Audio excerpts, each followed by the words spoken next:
We're in historic times, and the responsibility on all of us to act in the national interest weighs heavily.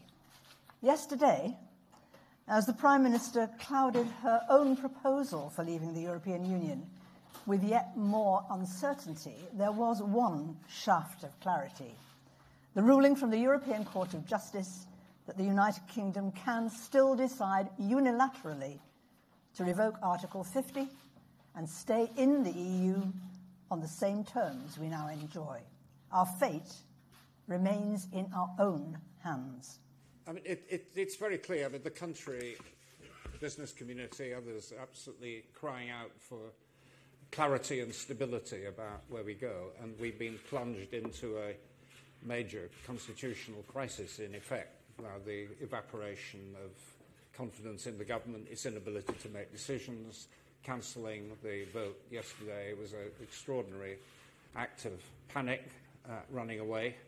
The situation isn't going to change in the next few days. The European Union has made it absolutely clear that there is going to be no fundamental renegotiation.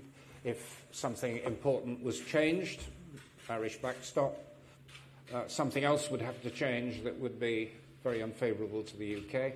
The greater likelihood is that we just have cosmetic changes which don't change any views in the UK. These are deeply worrying times for all of us who care about the special and the enduring bonds between us and our European allies. With only weeks left before the UK is due to leave the European Union, the Brexit process in Westminster is in gridlock, and the UK is in the middle of a constitutional crisis that is unparalleled in modern history. Staring at certain and heavy defeat in the House of Commons, the Prime Minister has postponed the vote on the withdrawal agreement with no date set for its return. There now appears to be scant potential for consensus to be found in Parliament for any form of Brexit that will meet the promises made in the last referendum or be as good as a deal that we already have from the European Union.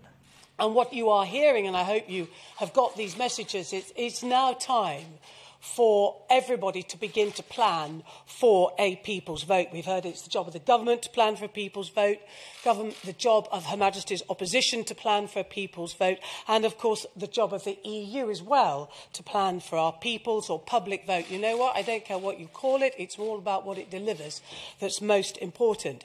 Because I think ordinary people, having witnessed what happened yesterday, are in a mixture of just being appalled, slightly embarrassed about what happened yesterday, and finding themselves in a situation whereby they despair at the state of British politics. And they will despair at us as parliamentarians, though we are willing and want to step up and play our part. We always have been.